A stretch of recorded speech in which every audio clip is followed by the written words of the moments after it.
Setelah dialog gue dengan Ustadz Abdul Somad, gue banyak mikirin dan ternyata ini dia 5 hal yang gue setuju dengan Ustadz Abdul Somad.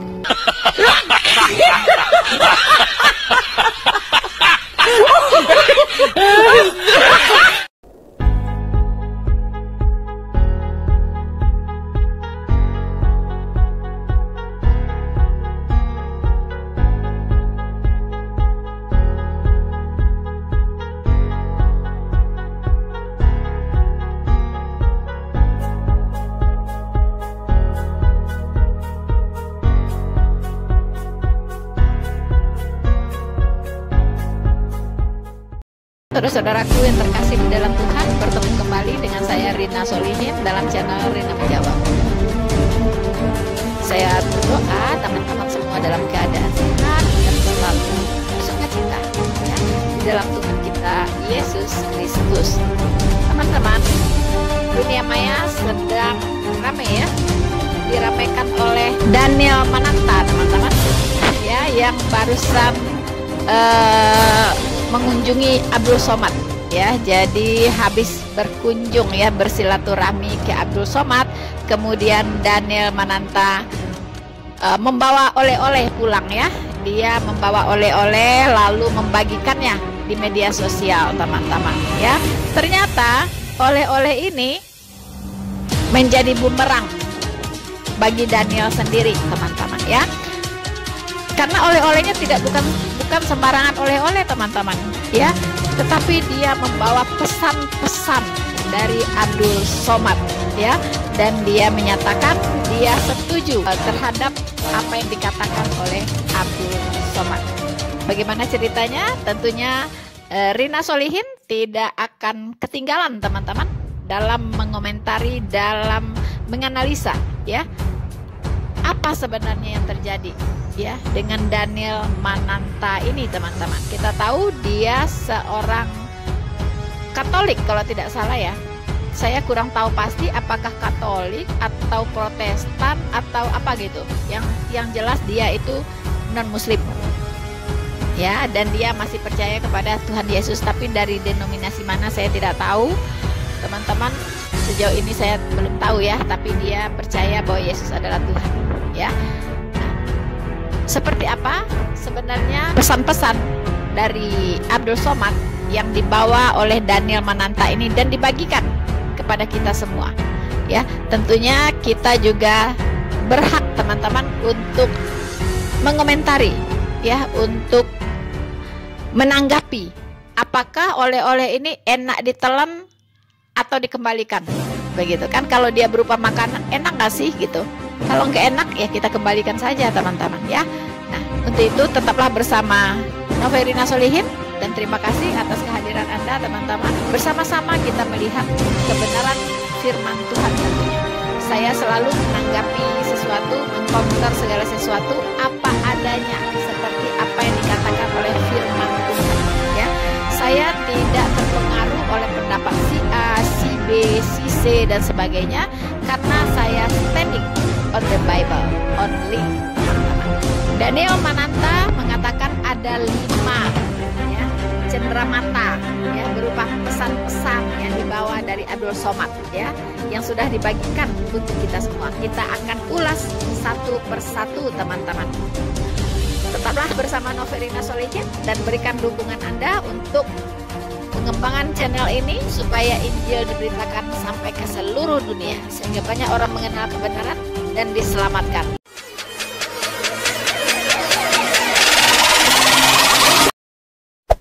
Hey there. Subscribe to my channel. And also press this bell icon. Setelah dialog gue dengan Ustadz Abdul Somad, gue banyak mikirin dan ternyata ini dia 5 hal yang gue setuju dengan Ustadz Abdul Somad. Yang pertama, karena kasih sayang Tuhan, kita berdua bisa ngobrol dengan sangat luar biasa, dengan lancar, dengan sangat open. Dan karena kasih sayang Tuhan juga, kita juga bisa memberikan kasih sayang ke orang-orang lain. Gue jadi lebih bisa mencintai orang-orang di sekitar gue, tetangga gue, karena gue telah merasakan cinta dari Tuhan di dalam hidup gue. Kita pakai dulu sementara sistem kafir ini. Orang bilang kafir mana bisa? Sementara kalau semuanya sudah baik, kita pakai sistem Islam, naik khalifah. Mencuri listrik, ini dalil yang mengatakan boleh. Ingat baik-baik, kalau mau mencuri pegang dalil. Negara yang tidak adil, kalau begitu boleh mencuri. Karena listrik ini diambil dari alam, maka itu milik Allah Subhanahu wa Ta'ala. Punya Allah, berarti milik bersama. Kita curi aja. Itulah yang ditempelkan salib di belakang ambulan. Kalau masjid kita punya ambulan, balik dari sini ambil pilok. Pilok itu lambang yang ada di ambulan, ganti dengan bulan sabit. Jangan katakan bom bunuh diri. Ini banyak wartawan-wartawan yang tidak Islami memakai istilah-istilah kafir tanpa dia sadari. Gerakan bunuh diri, padahal gerakan mati syahid. Zaman sahabat Nabi pakai pedang, zaman sekarang tak pakai pedang. Letupkan, ledakkan, mati syahid. Ada pun orang yang mengejek ini mati konyol. Orang mati syahid dia katakan mati konyol. Saya pernah ditanya, apa pendapat Pak Ustadz tentang ISIS? Bagus, saya bilang. Siapa yang tidak ikut kepada ISIS, kafir halal darah. Ustadz Somad, ini keluarga kami, tak gimana ceritanya dia murtad. Suami saya melarang menerima dia di rumah kami. Apakah betul tindakan suami saya itu, Pak Ustadz? Saya katakan, tindakan dia itu tidak betul. Yang betulnya mestinya dipancung kepalanya. Yang cocok sama dia.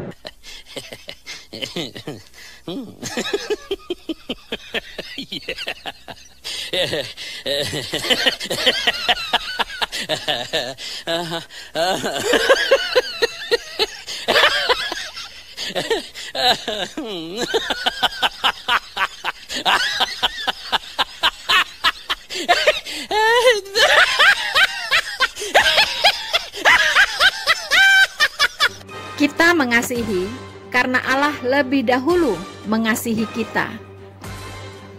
Jikalau seorang berkata, "Aku mengasihi Allah," dan ia membenci saudaranya, maka ia adalah pendusta. Karena barang siapa tidak mengasihi saudaranya yang dilihatnya, tidak mungkin mengasihi Allah yang tidak dilihatnya. Was juga sempat bilang, kasih sayang dulu itu yang paling pertama, baru Tuhan memberikan law atau perintah atau hukum. Jadi kasih sayang duluan, habis itu baru perintah Tuhan. Gue setuju banget sama pernyataan ini. Bahkan kalau di Alkitab pun juga grace and truth. Karena begitu besar kasih Allah akan dunia ini, sehingga ia telah mengaruniakan anaknya yang tunggal, supaya setiap orang yang percaya kepadanya tidak binasa, melainkan beroleh hidup yang kekal. Maha benar Allah dengan segala firman-Nya. Akan tetapi, Allah menunjukkan kasih-Nya kepada kita, oleh karena Kristus telah mati untuk kita, ketika kita masih berdosa. Lebih-lebih, karena kita sekarang telah dibenarkan oleh darah-Nya, kita pasti akan diselamatkan dari murka Allah. Sebab, jikalau kita ketika kita masih seteru, diperdamaikan dengan Allah oleh kematian anaknya, lebih-lebih kita yang sekarang telah diperdamaikan pasti akan diselamatkan oleh hidupnya. Maha benar Allah dengan segala firman-Nya. Yang ketiga, Nabi Muhammad sempat bilang bahwa manusia masuk surga bukan karena amalnya, bukan karena ritualnya, tapi karena kasih sayang dari Tuhan. Mungkin lu udah ngeliat ini di post sebelumnya ya. Karena ini gue sangat setuju banget. Gak ada satu hal pun yang gue lakukan di dunia ini, kebaikan seberapa banyak pun yang gue lakukan di dunia ini, yang membuat gue pantas untuk mendapatkan surga.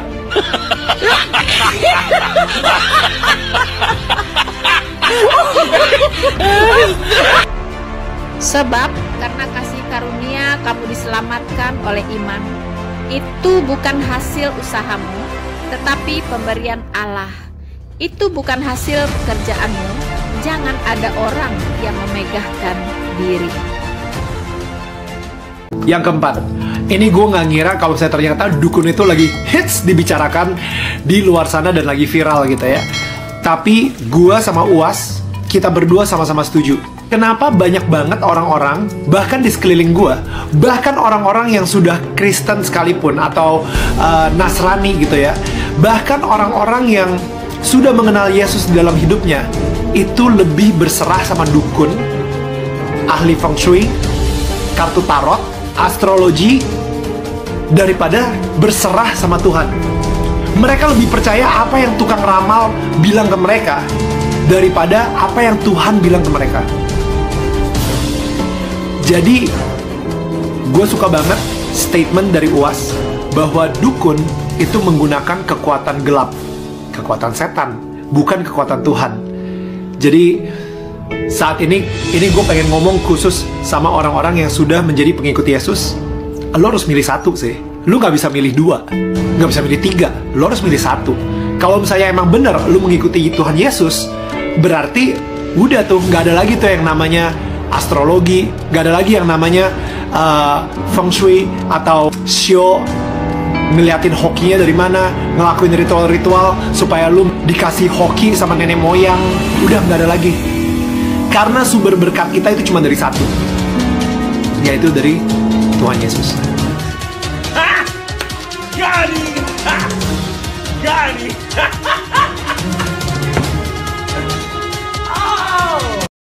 Dan apabila orang berkata kepada kamu, mintalah petunjuk kepada arwah dan roh-roh peramal yang berbisik-bisik dan yang komat kamit, maka jawablah, bukankah suatu bangsa patut meminta petunjuk kepada Allahnya? Atau haruskah mereka meminta petunjuk kepada orang-orang mati bagi orang-orang hidup? Maha benar Allah dengan segala firman-Nya. Yang kelima, ini mungkin sebuah kejutan kali. Ternyata gue juga setuju sama Uwas soal ini. Bahwa kalau gue mungkin sebutnya ada unclean spirit, oke, di patung. Ketika patung yang dibuat oleh manusia disembah. Wait. Sebelum lo mau komentar, lo harus baca dulu. Ini again buat orang-orang yang mengakui sebagai pengikut Yesus. Oke? Gue pengen kalian baca dulu Yesaya 44 ayat 13 sampai 20. Baru lu bisa komentar di bawah. Oke? Lo harus baca itu dulu, baru lu bisa komentar. Sebelum lu baca itu, jangan komentar dulu. Oke. Ini gue pengen ngomong kepada umat Nasrani ya. Ini tercatat di buku sejarah. Nebukadnezar itu penasaran banget seperti apa sih bentuk atau wajah dari Tuhannya bangsa Israel. Sehingga dia dengan beraninya itu masuk ke satu ruangan yang ini ruangan yang paling suci di situ. The Holy of the Holies. Ya, yang kadang-kadang kalau misalnya di perjanjian lama itu sering banget orang gak sengaja masuk, meninggal langsung. Kalau misalnya dia tidak menyucikan diri dia sendiri atau menyembelih kurban gitu. Raja Nebukadnezar saat itu dengan sangat kurang ajar, dia masuk ke dalam ruangan tersebut, Holy of Holies. Apa yang dia lihat? Apa yang dia temukan? Tabernakel, di atasnya ada kayak malaikat cherubim, dan habis itu malaikat cherubim itu ada dua, ngejagain apa? Ngejagain siapa? Dia ngelihat kiri kanan, mana bentuk muka atau bentuk tubuh Tuhannya bangsa Israel ini. Mana? Dia nyari-nyari, gak ada sama sekali. Dan itu dia kenapa Tuhan marah banget kalau misalnya dia dibentuk sebagai patung, dia dibentuk sebagai berhala. Sekali lagi, coba baca Yesaya 44 ayat 13 sampai 20. Di situ Tuhan sendiri sampai bilang gitu, kalau ini kayu yang lu gunakan untuk membuat patung yang cantik, yang indah, yang ganteng, dan patung yang sama lu gunakan buat masak, buat bakar kayu untuk menghangatkan badan lo. Dan abis itu patung yang sama yang lu gunakan tiba-tiba lu sembah-sembah. Itu bodoh. Again, bukan gue yang ngomong. Yesaya 44 ayat 13 sampai 20. Right? Jadi di situ gue setuju kalau misalnya ada unclean spirit di patung.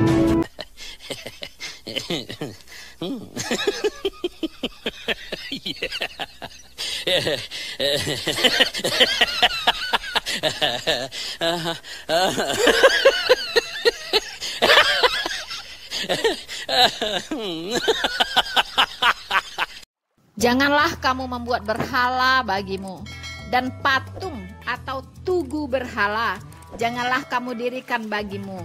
Juga batu berukir janganlah kamu tempatkan di negerimu untuk sujud menyembah kepadanya, sebab akulah Tuhan Allahmu. Maha benar Allah dengan segala firman-Nya. Hey there. Subscribe to my channel. And also press this bell icon. So, saudara-saudaraku yang terkasih di dalam Tuhan, kita sudah mengikuti ya 5 wejangan ya dari UAS, 5 wejangan dari UAS yang disetujui atau disepakati oleh Daniel Mananta. Satu hal yang terpikir oleh saya, teman-teman, 5 hal itu adalah tipikal ya, ciri khas ajaran kekristenan ya, yaitu pertama katanya tentang kasih ya, kemudian tentang kasih Allah, bahwa Allah lebih dahulu mengasihi kita ya. Bukan hanya Allah lebih dahulu mengasihi kita dengan memberi kita makan, memberi kita hujan, memberi kita udara dan sebagainya, tidak. Tapi Allah lebih dulu mengasihi kita ketika kita masih berdosa. Dia sudah menebus kita, Dia sudah mengampuni kita ketika kita masih berdosa. Sekarang tinggal kita mau percaya kepadanya, mau bertobat atau tidak. Dan ini tidak dikenal di dalam Islam. Ya, bentuk kasih Allah yang seperti ini, yaitu yang tidak menginginkan seorang pun binasa. Ini tidak dikenal ya. Penebusan dari Allah yang Maha Kudus, Dia datang ke dunia ini menjadi manusia, kemudian Dia mati di kayu salib untuk penebusan dosa. Karena upah dosa adalah maut dan dosa harus dihukumkan. Contohnya, keluarga dari Joshua bisa saja memaafkan Sambo, tetapi apakah itu akan membebaskan Sambo dari hukuman? Tentu tidak. Begitupun dengan kasih Allah. Allah mengampuni semua orang yang berdosa. Ya, kalau orang itu benar-benar sungguh-sungguh minta ampun dan bertobat. Tetapi hukuman atas dosa itu harus tetap dijalankan. Itulah karena Allah itu Maha Kasih, tetapi Dia juga Maha Adil. Allah Maha Kasih, Dia mengampuni segala dosa kita, dosa yang dulu, dosa yang sekarang, dan dosa yang akan datang. Dan Allah itu Maha Adil, dosa itu harus dihukumkan, tetap harus dihukumkan. Itulah karena Allah itu Maha Adil. Dan ini tidak dikenal di dalam ajaran Somat ya, tidak dikenal dalam ajaran Somat. Dan saya sangat menyayangkan sekali, seharusnya Somatlah yang harus belajar dari Daniel. Kalau Daniel ini memang benar-benar memahami dasar-dasar ajaran kekristenan dengan benar, dengan baik. Harusnya bukan dia yang setuju dengan Somat, tetapi harusnya Somat yang setuju dengan Daniel. Harusnya begitu ya. Jadi itu kesempatan sebenarnya untuk menginjili Abdul Somad ya, bukan sebaliknya Somad yang mengarahkan Daniel, kemudian Daniel hanya main setuju-setuju saja. Dan memang itu ajaran kekristenan. Daniel ini sama sekali tidak kritis, karena apa yang dikatakan oleh Somat itu berbeda konsepnya dalam ajaran kekristenan ya. Kasih di dalam kekristenan, kasih Allah di dalam kekristenan, itu kasih yang benar-benar murni, yaitu kasih agape, bukan kasih yang mengharapkan balasan, bukan. Engkau tidak dituntut untuk menjadi yang the best dalam hidupmu. Karena apa? Karena semua amal solehmu itu seperti kain kotor di mata Tuhan. Dan Tuhan tahu engkau tidak akan sanggup menyucikan dirimu sendiri. Makanya darah Kristus yang kudus itulah yang bisa menyucikan engkau. Jadi jangan mengatakan bahwa Anda bisa masuk surga karena usahamu, karena hasil pekerjaanmu. Jangan ada orang yang memegahkan diri. Engkau bisa masuk surga karena engkau dibenarkan, karena engkau dikuduskan, karena engkau dilayakkan oleh pengorbanan Yesus Kristus untukmu di kayu salib. Dia menggantikan engkau dihukum. Seharusnya engkau yang dihukum di kayu salib itu dan turun ke dunia paling bawah, yaitu neraka, dan engkau kekal di dalamnya. Tetapi Tuhan sangat mengasihimu. Tuhan sangat tidak ingin engkau binasa. Tuhan datang ke dunia ini menjadi manusia, menjadi penebus, menjadi pengganti dirimu dihukumkan di neraka. Tetapi karena dia adalah Tuhan, dia pemegang kunci neraka, makanya dia bisa keluar dari neraka tersebut setelah menggantikanmu. Itulah kemenangan kita. Dan api neraka tidak berkuasa atasnya. Hai maut, di mana sengatmu? Hai maut, di mana kuasamu? Tidak ada. Tidak ada maut yang bisa menguasai Yesus Kristus yang adalah Tuhan. Dan pada hari ketiga dia bangkit. Haleluya. Saudara-saudaraku yang terkasih di dalam Tuhan, jadi sangat disayangkan, Daniel Mananta, seharusnya Abdul Somad lah yang berkata, saya setuju dengan Daniel. Harusnya demikian. Bukan Anda yang berkata, saya setuju dengan Somad. Itu sumber ajarannya dari mana? Anda tidak mendalami ajarannya.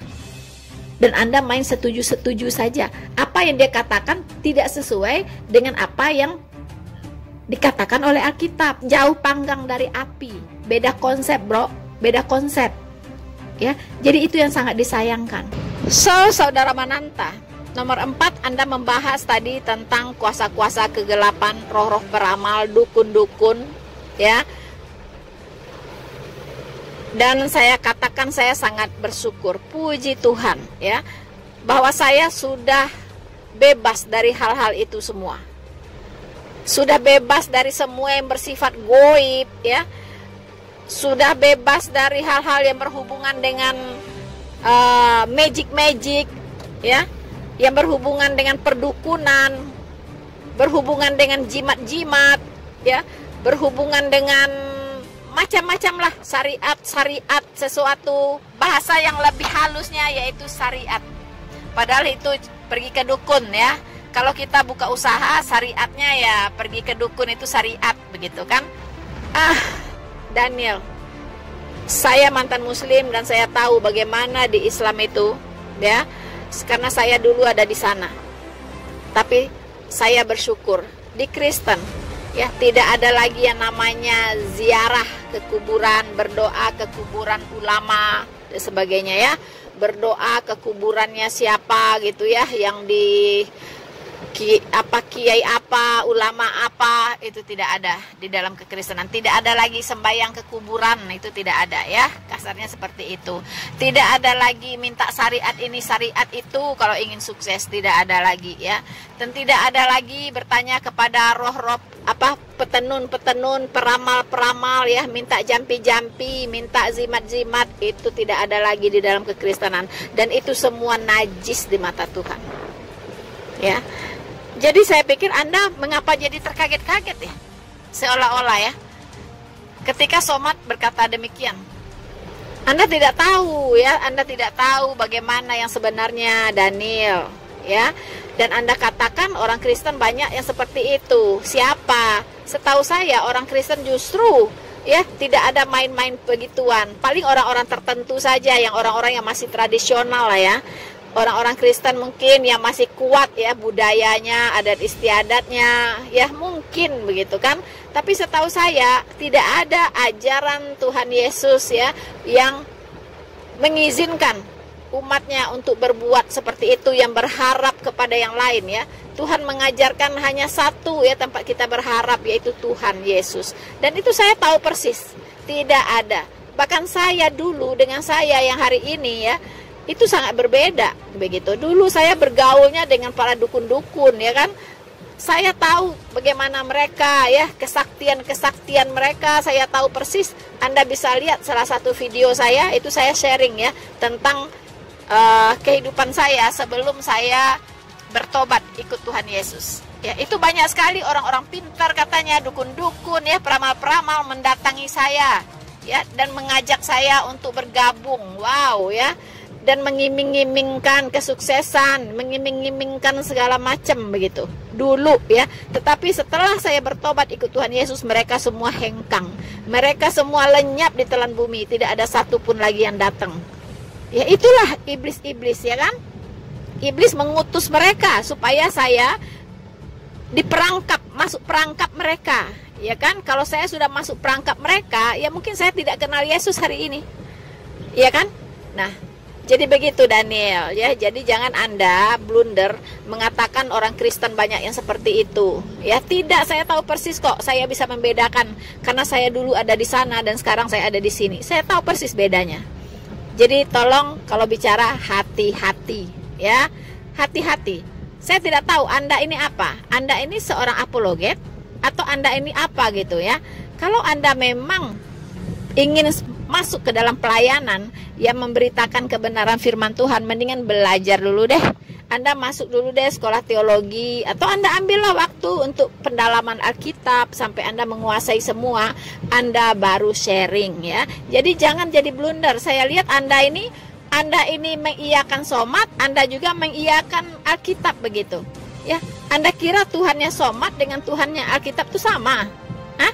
Atau seperti apa? Begitu. Jadi Anda tidak bisa menyembah kepada dua Tuhan ya.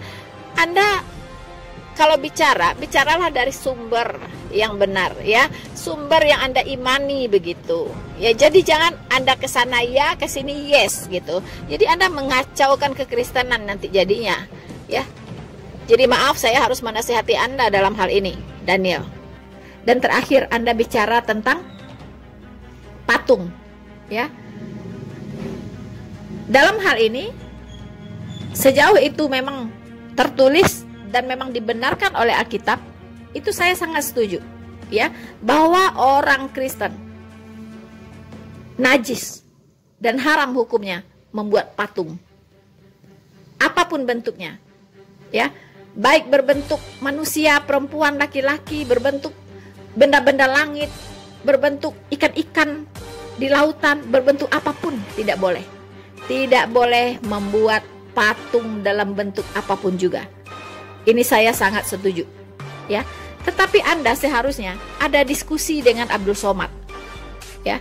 Anda harus berdiskusi dengan Abdul Somad ya, yaitu Imamat 26 ayat 1. Itu harus dibahas ya. Di sana dikatakan, janganlah kamu membuat berhala bagimu, patung atau tugu berhala janganlah kamu dirikan bagimu, juga batu berukir janganlah kamu tempatkan di negerimu untuk sujud menyembah kepadanya, sebab akulah Tuhan Allahmu.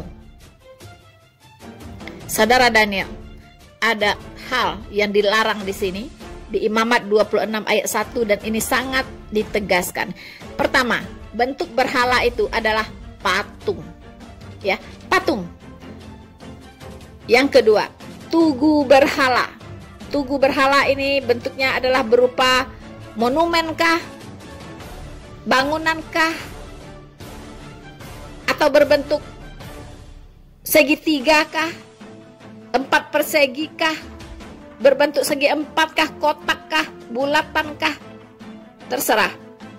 Ini berbentuk bangunan tugu. Ingat itu ya. Kemudian janganlah kamu dirikan bagimu ya. Jadi tugu berhala janganlah kamu dirikan bagimu. Juga yang ketiga yaitu batu berukir. Batu berukir ya. Janganlah kamu tempatkan di negerimu untuk sujud menyembah kepadanya, sebab akulah Tuhan Allahmu. Seharusnya kalian berdua, Daniel dan Mr. Somad, harus berdiskusi secara serius ya tentang Imamat 26 ayat 1 ini. Adakah di tempat kalian, adakah di dalam keyakinan kalian berdua ya, ada benda-benda yang disebutkan ini? Coba kalian berdua pikirkan dalam-dalam.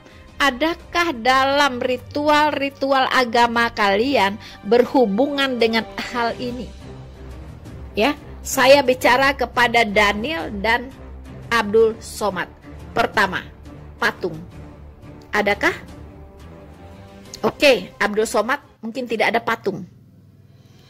Daniel, saya tidak tahu.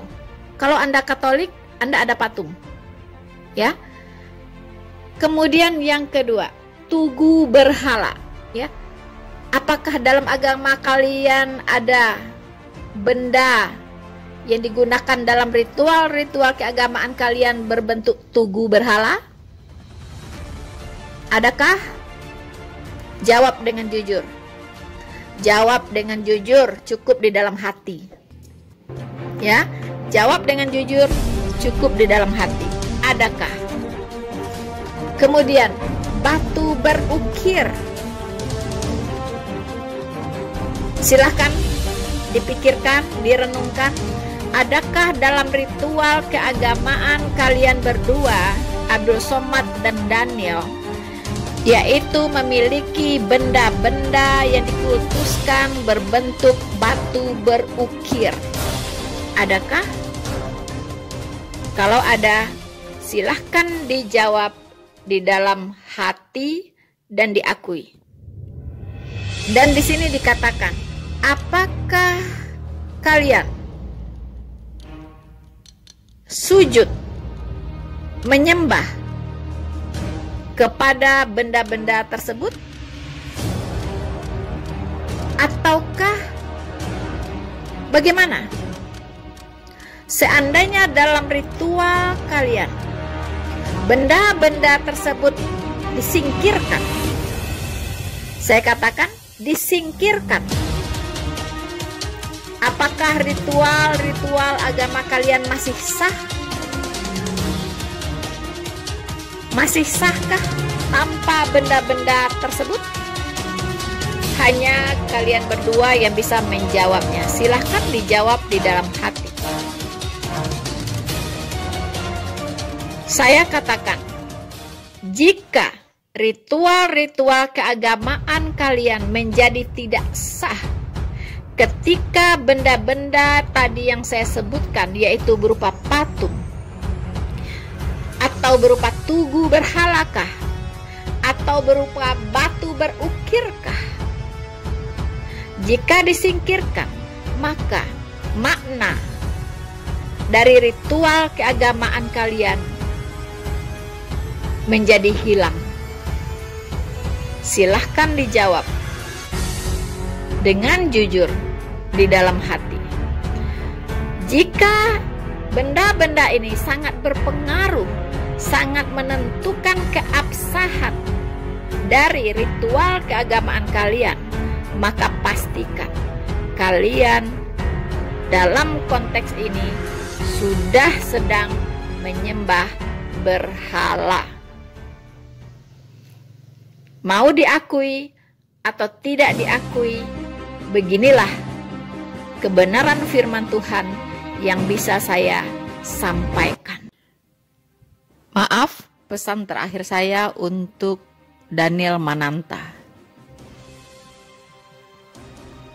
Daniel, memang untuk membuat konten, harus membuat konten yang sangat-sangat menarik. Kalau bisa kontroversial, menjadi pembicaraan di mana-mana. Kemudian banyak dapat viewers, subscribers, dan ujung-ujungnya make money. Tapi dalam membuat konten media sosial, kita harus berhikmat. Apakah sesuatu yang kita sampaikan akan berdampak negatif atau positif? Tidak ada salah Anda bertemu dengan Abdul Somad. Tidak ada salahnya Anda bersilaturahmi dengan Abdul Somad atau Anda memupuk pertemanan dengan Abdul Somad. Tetapi yang disayangkan adalah Anda memframing, menggiring opini seolah-olah Abdul Somad adalah seseorang yang sangat-sangat toleran.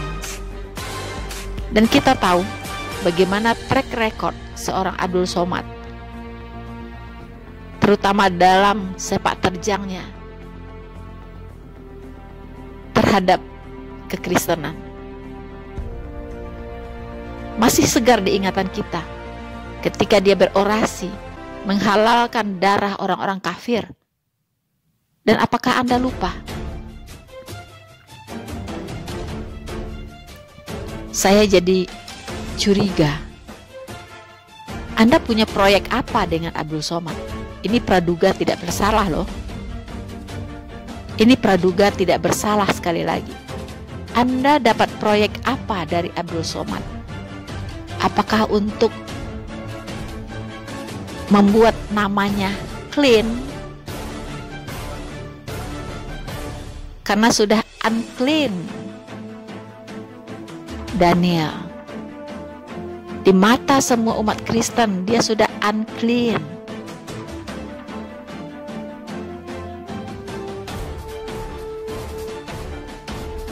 Tolong itu direnungkan baik-baik. Umat Kristen masih terluka dengan apa yang dikatakan oleh Somad. Dan sekarang Anda tampil sebagai pahlawan kesiangan untuk menetralisir semuanya dan memberikan kesan seolah-olah Abdul Somad itu adalah seseorang yang sangat toleran.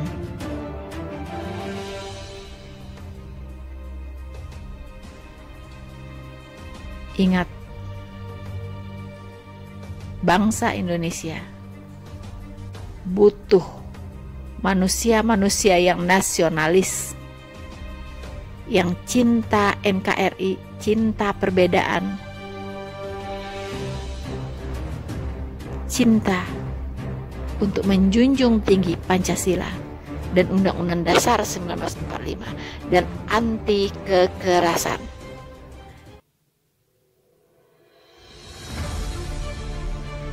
Kita mau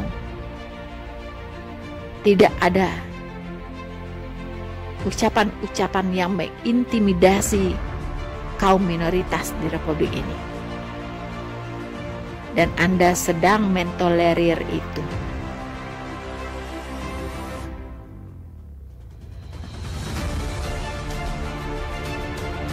Silakan Anda renungkan, saudaraku.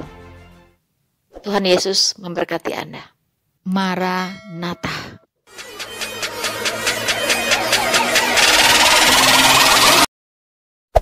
Hey there. Subscribe to my channel. And also press this bell icon.